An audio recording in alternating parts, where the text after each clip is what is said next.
Your questions, please. And everything in this film shows how crass, in a way, American culture is. Majesty's government.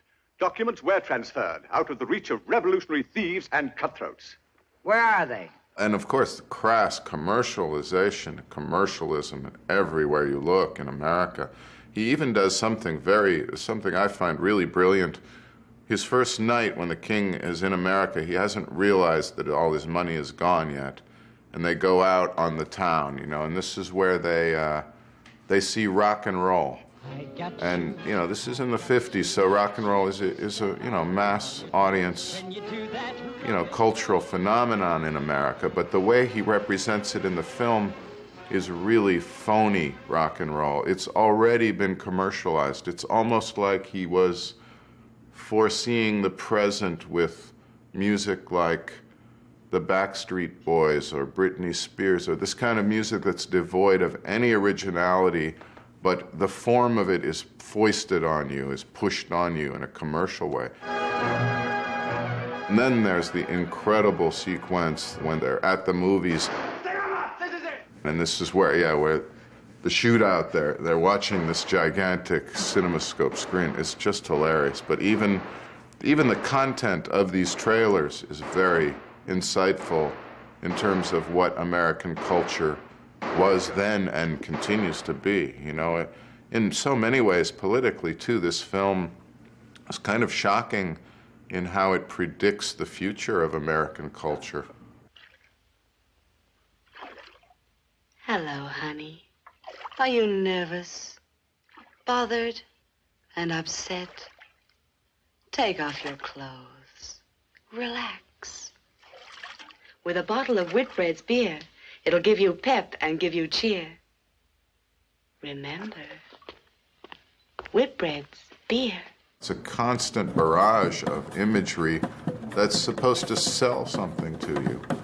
And if you go down to Times Square now, certainly it's the same thing. They're just now moving gigantic video billboards and flashing lights and almost naked girls. And it's the same thing, but just updated. So hasn't changed really at all much. It's just, in a way, just gotten a little scarier, more intense. The stakes are higher.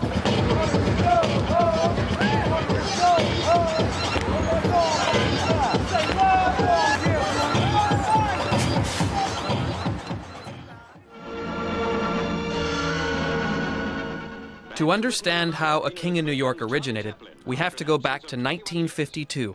Charlie Chaplin returned to his hometown, London, like the king of the world for the premiere of Limelight.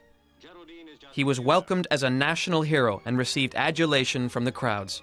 But behind the official smile, the king's anxiety was evident.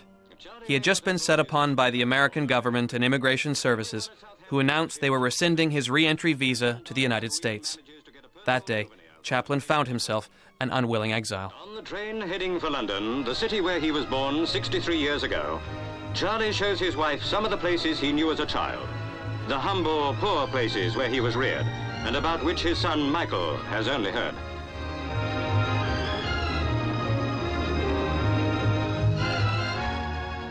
These are days of turmoil and strife and bitterness, he said upon his arrival. This is not the day of great artists. This is the day of politics. I do not want to create any revolution. All I want to do is create a few more films. I've never been political. I have no political convictions. I'm an individualist, and I believe in liberty.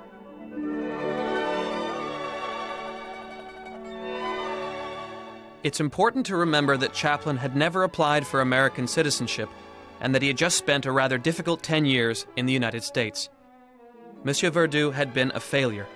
He was taken to task for some sarcastic declarations about the country that had made him rich. He was suspected of concealing income from the Internal Revenue Service and of being a member of the Communist Party. His stay in London invigorated Chaplin. The accusations of the Attorney General, James McGranary, under pressure from McCarthyites, forced him to burn all his bridges with America. In November, during a lightning trip to California, his wife Una liquidated the Chaplin assets and recovered their fortune. She discovered that the FBI was out to get them, relentlessly questioning all the people who had worked for him.